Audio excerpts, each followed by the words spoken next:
परंतु दोनों सरकारों ने हमें लगातार धोखा दिया है। जानवरों के लिए भी आयोग है, परंतु स्वर्ण समाज के लिए, सामान्य वर्ग के लिए कोई आयोग नहीं है। किसी भी जाति की कोई बेटी हो उसका सरासर अपमान है। तो हम चाहते हैं कि फैसला वापस लिया जाए। इससे लड़कियों को बहलाया फुसलाया जा रहा है और उनसे शादी करने के लिए उन्हें झांसा दिया जा रहा है, जिससे उन्हें 2 लाख रुपए मिले। हमारे लिए ना तो कोई नीतियाँ है, ना कानून है, ना आयोग है। और सरकार कौन होती है उनके ऊपर बोली लगाने वाली। जो फैसला लिया है वो बहुत गलत लिया है।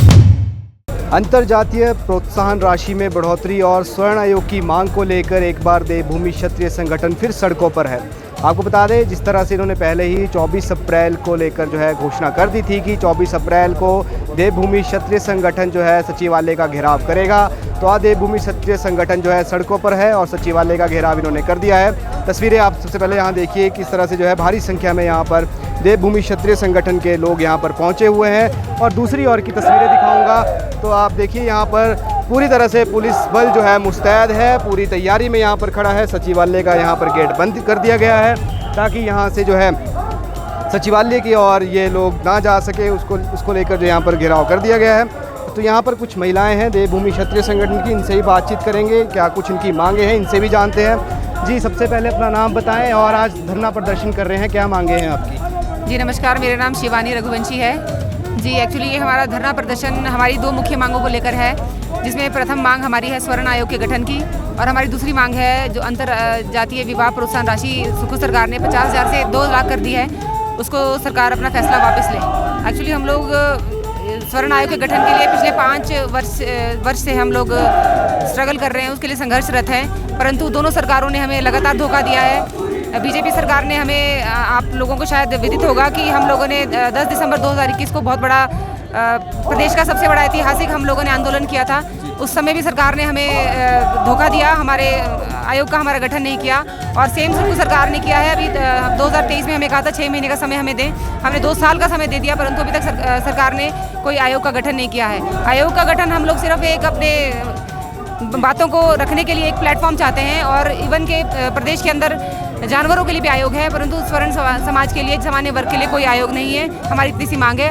और अंतर्जातीय विवाह प्रोत्साहन राशि जो उन्होंने 50,000 से 2 लाख करी है, उसका कोई आधार नहीं है। पता नहीं किस आधार पर उन्होंने ये सब कुछ कर लिया और इससे हमारे किसी भी जाति की कोई बेटी हो उसका सरासर अपमान है। तो हम चाहते हैं कि फैसला वापस लिया जाए। अंतर्जातीय विवाह प्रोत्साहन राशि पहले भी सरकार द्वारा दी जाती थी, तो पहले तो इसका इतना विरोध नहीं हुआ, अब इतना विरोध क्यों कर रहे हैं? जी एक्चुअली पहले ये राशि 50,000 रुपये थी, परंतु अब आप देखिए बेरोजगारी का समय है, कितने युवा बेरोजगार हैं और इस समय जब लोग 50-100 रुपए के लिए भी, आपको पता है प्रदेश में क्या कुछ चल रहा है, गलत रास्ता तक अपना रहे हैं, नशा कर रहे हैं, उस समय आप 2 लाख रुपए राशि कर देते हो, ये बड़ी राशि होती है। इससे लड़कियों को बहलाया फुसलाया जा रहा है और उनसे शादी करने के लिए उन्हें झांसा दिया जा रहा है, जिससे उन्हें 2 लाख रुपए मिले।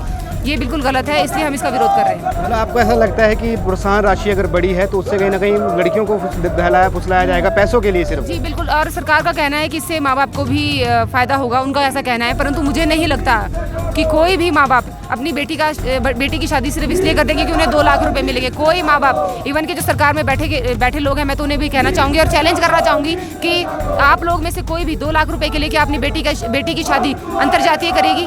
बेटी का विवाह करना या बेटी का विवाह होना ये एक सर्वसम्मति से किया जाता है, बेटियों की मर्जी से किया जाता है। 2 लाख रुपए की राशि के लिए लालच से ये बेटियों का विवाह किया जाएगा, तो ये सरासर गलत है, हम इसका विरोध करते हैं। आप क्या कहेंगे? सर नमस्कार, मैं उपासना ठाकुर। मैं भी यही कहना चाहूँगी कि आज हम यहाँ सड़कों पे बैठे हुए हैं तो हमारे 2 मुद्दे हैं। एक पहला है स्वर्ण आयोग का गठन, जो कि हम 10-12 सालों से सरकार से मांग कर रहे हैं। तो पहले जो बीजेपी सरकार ने बोला था कि सर तुम्हारे आयोग का गठन किया जाएगा, अब सुको सरकार ने भी यही बोला हुआ, पर कोई नहीं करता, क्योंकि सबके लिए आयोग बने हुए, पशुओं के लिए भी आयोग है, महिलाओं के लिए आयोग है, पर स्वर्ण समाज को सब अनदेखा कर रहे हैं। हमारे लिए ना तो कोई नीतियाँ है, ना कानून है, ना आयोग है। तो दूसरी मांग हमारी अंतर्जातीय विवाह प्रोत्साहन की है। सरकार ने जो राशि 50,000 से 2 लाख कर दी गई है, उसका हम बहिष्कार करते हैं, क्योंकि हम बहन बेटियाँ चाहे किसी भी समुदाय की है, हम सब समान है हमारे लिए, हम किसी की बोली नहीं लगा सकते। और सरकार कौन होती है उनके ऊपर बोली लगाने वाली? हमारी बेटी अनमोल है, तो सरकार अपना फैसला वापिस ले, नहीं तो हम तब तक यहाँ से नहीं हटेंगे। तो देखिए यहाँ पर महिलाओं के साथ युवतियाँ भी धरने प्रदर्शन पर पहुँची है, इनसे बातचीत करेंगे। आप क्या चाहते हैं, क्या लग रहा है?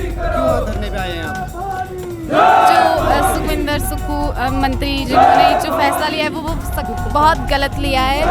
लड़कियों के लिए कोई वो नहीं है, मतलब उनके पैसे लगा के उनको बोल दिया शादी करने के लिए, ऐसा बहुत गलत है। आप एक लड़की हैं, आपको क्या लगता है क्या फैसला सही है ये? बिल्कुल नहीं, बहुत गलत फैसला है ये। किसी लड़की को ऐसे पैसों के लिए शादी के लिए बहुत गलत है। क्या लगता है क्या होना चाहिए? ऐसे अपनी मर्जी से होनी चाहिए, जिसके साथ करनी है खुद करो। मतलब प्रोत्साहन राशि नहीं मिलनी चाहिए। बिल्कुल नहीं। तो अब अगला कदम क्या रहेगा? अब तो सचिवालय का घेराव आपने कर दिया है, अब क्या चाहते हैं आप? धरना प्रदर्शन कब तक चलेगा आपका? जब तक हमारी मांगों को पूरा नहीं किया जाएगा, जब तक सरकार से कोई बात करने नहीं आता और हमें हमारी मांगों को पूरा नहीं किया जाता, तब तक हम लोग यहाँ से खड़े नहीं होंगे, चाहे कुछ हो जाए। देखिए, ये थी स्वर्ण आयोग की महिलाएं। इनका साफ तौर पे कहना है जो अंतर्जातीय विवाह प्रोत्साहन राशि को सरकार द्वारा बढ़ाया गया है, ये फैसला सरासर गलत है। इससे कहीं ना कहीं जो युवतियां हैं उनको जो है युवा बहला फुसला सकते हैं। अब देखना ये होगा कि सरकार इसको लेकर क्या फैसला लेती है, क्योंकि एक तरफ ये स्वर्ण आयोग की मांग भी कर रहे हैं और इससे पहले भी इन्होंने स्वर्ण आयोग की मांग की थी, तो कहीं ना कहीं उस वक्त भी इनकी मांगों को पूरा नहीं किया गया था। तो देखना ये होगा कि आज मुख्यमंत्री सुखविंदर सिंह सुक्खू इनकी मांगों पर गौर करेंगे या नहीं करेंगे, ये भी देखने वाली बात रहेगी। आप ऐसे देखते रहे हिमाचल न्यूज़ 24/7। राजधानी शिमला से मैं कमल भारद्वाज।